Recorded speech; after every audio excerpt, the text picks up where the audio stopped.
These are the oldest borders in the world that still exist today. First, we have the Portugal-Spain border, which is the oldest, uninterrupted border, established in 1297. The northern part of this border has remained the same since Portugal's birth in 1143, and the southern part since 1267.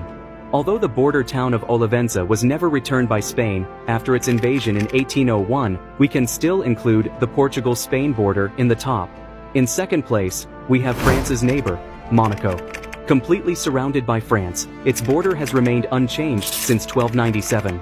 The only difference is which country surrounds it. Initially, it was France, then Genoa, then France again, followed by Sardinia, and now France once more. But the world's oldest border is Andorra's borders with both Spain and France, which have basically remained unchanged since 1278. This was when a land dispute between the county of Foix and the Diocese of Urgell ended by establishing joint sovereignty over Andorra. Ain't no way you're driving from North America to South America, my nigga. Deadass, it's physically impossible because of one wild stretch of land called the Darien Gap. This spot, it's one of the most dangerous places on Earth. Straight up breaking the longest road in the world, trying to cross this mess. That shit's a death wish. But why though? We're talking about 160 kilometers of dense-ass tropical forest, swamps, and mountains right on the Panama-Colombia border. The terrain's bumpy as hell, and the weather's ass humid as fuck over there too, with constant rain. That building a road is impossible, nigga. Not to mention cost hella bread. That's why the Pan American Highway project straight up flopped in this section. The Darien Gap is the only land route for the motherfucking border hoppers to get to the States. They risk it all crossing these brutal ass jungles, but not everyone makes it out alive. The terrain and wildlife are already deadly, but that's just the start.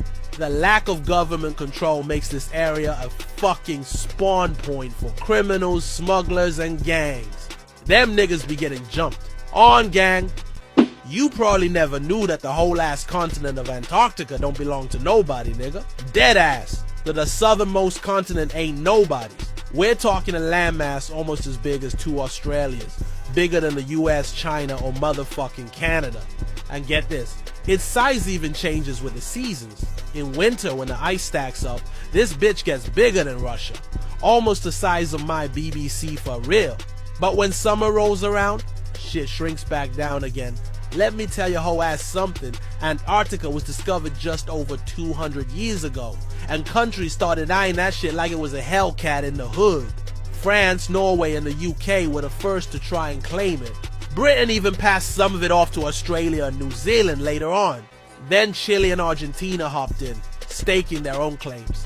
Now, there's a whole ass chunk of it called Marie Birdland, the largest unclaimed territory on Earth.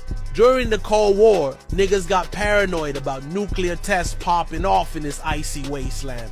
So to keep the peace, a bunch of countries signed the Antarctic Treaty. It shut down territorial claims and made the whole damn place a neutral zone for scientific research only. No cap.